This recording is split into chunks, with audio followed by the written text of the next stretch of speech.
안녕하세요. 행복서재입니다. 지난 시간에 이어 청지량의 그때 왜 그 선택을 했을까 두 번째 시간. 오늘은 이 책에 실린 글 중에서 소크라테스가 제자들에게 내준 숙제를 읽어드리겠습니다. 그런데 여러분들도 아마 다들 그런 경험이 있으실 거예요. 아, 내가 이것만 이루면 더없이 행복하겠다. 그렇게 생각하면서 최선을 다해 전력 질주를 하죠. 지금 곁에 있는 소중한 많은 것들을 희생하고 망각하면서 말이죠. 행복이란 게 마치 내가 있는 지금 여기가 아닌 바로 저 너머의 그곳에 있는 것처럼 느끼면서요. 그런데 막상 그곳에 도달하면 정말 우리가 꿈꾸었던 행복이 있었을까요? 짧은 만족과 행복은 잠시, 또다시 이어지는 삶의 과제들이 끊임없이 나타납니다. 지난 시간에 읽었던 그 외나무다리 이야기처럼 말이죠.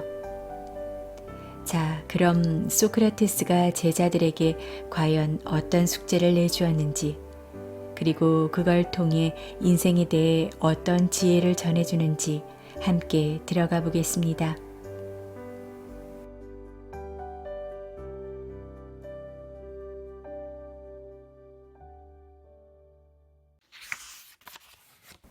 소크라테스가 제자들에게 내준 숙제.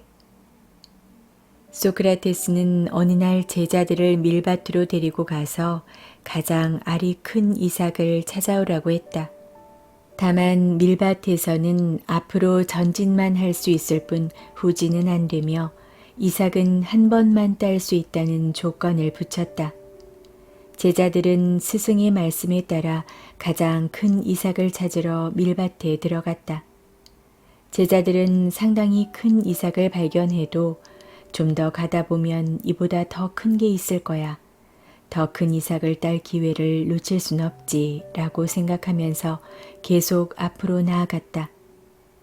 밀밭을 걷는 동안 제자들은 계속 눈앞의 이삭이 가장 큰 것은 아닐 거라고, 조금 더 가면 분명히 가장 큰 이삭이 나타날 거라고 생각했다.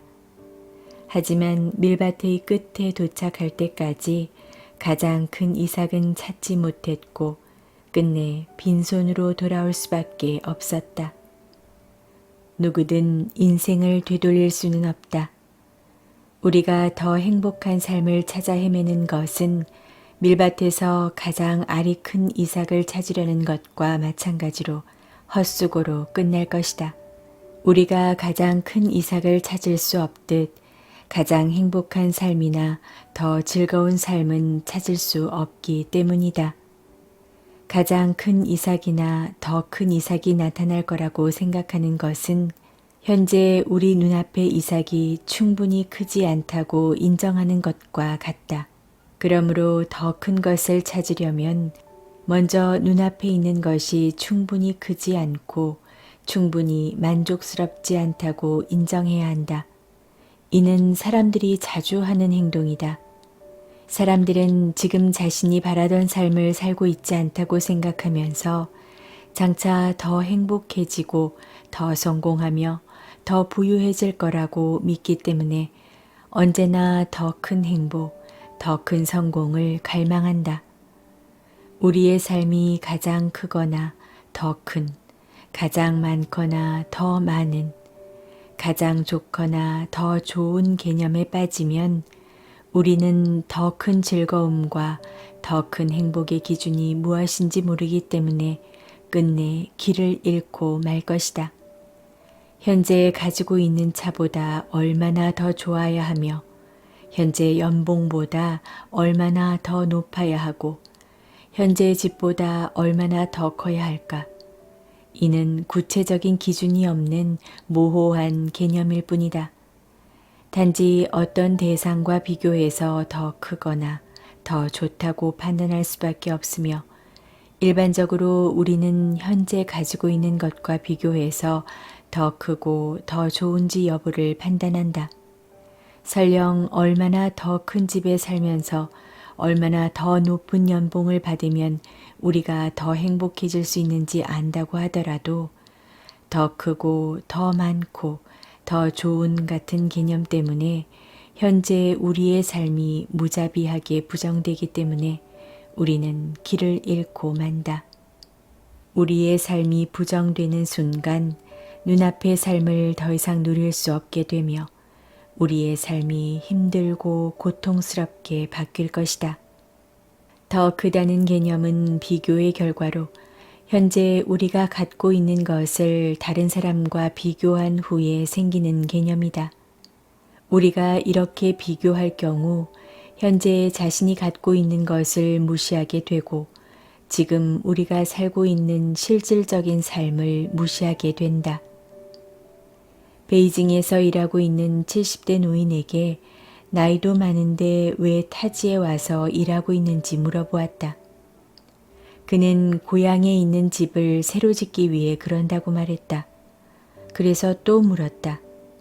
고향집이 지내기 힘들 정도로 낡았나요? 몇 년 전에 벽돌로 새로 지어서 지낼만 합니다. 나는 점점 더 궁금해져서 그러면 집을 왜 새로 지으려고 하는지 물었다. 그러자 그는 이해할 수 없는 대답을 했다. 이웃이 최근 2층 집을 지어서 우리 집이 너무 초라해 보이더군요. 우리 집도 내년에 2층으로 새로 짓자고 온 가족이 결정했어요.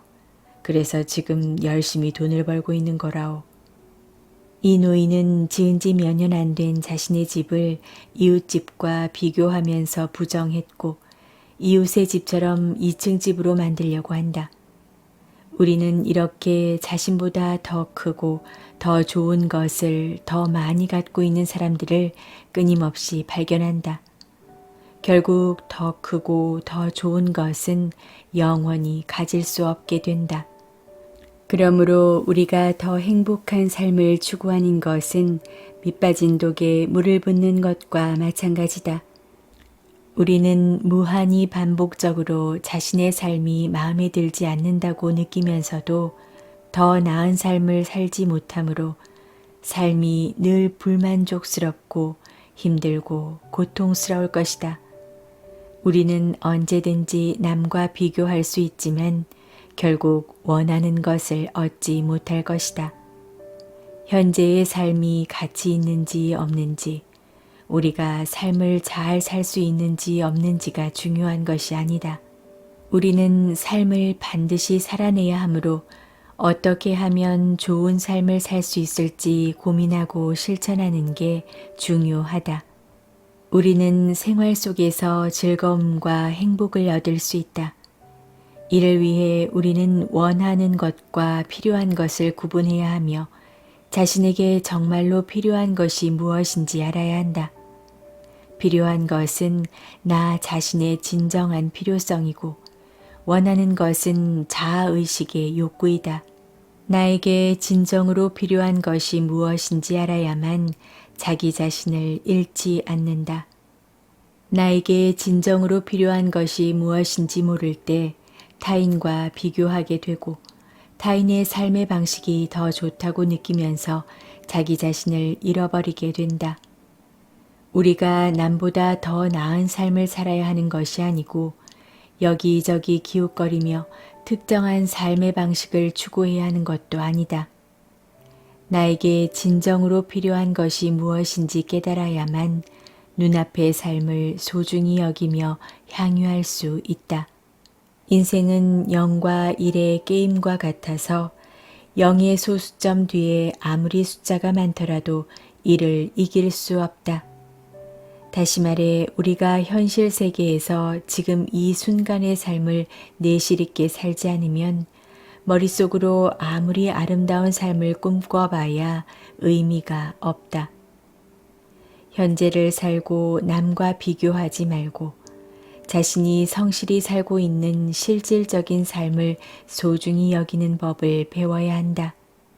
현재를 소중히 여기지 않으면 삶의 전부를 잃게 되며 평생 허황되게 더 크고 더 많고 더 좋은 것을 추구할 것이다. 오늘 낭독은 여기까지입니다. 현재를 소중히 여기지 않으면 삶의 전부를 잃게 되며 평생 허황되게 더 크고 더 많고 더 좋은 것을 추구하게 될 거라는 저자의 일침이 참 깊게 와닿습니다. 그건 물론 현실에 만족하고 안주하란 뜻은 아닐 거예요.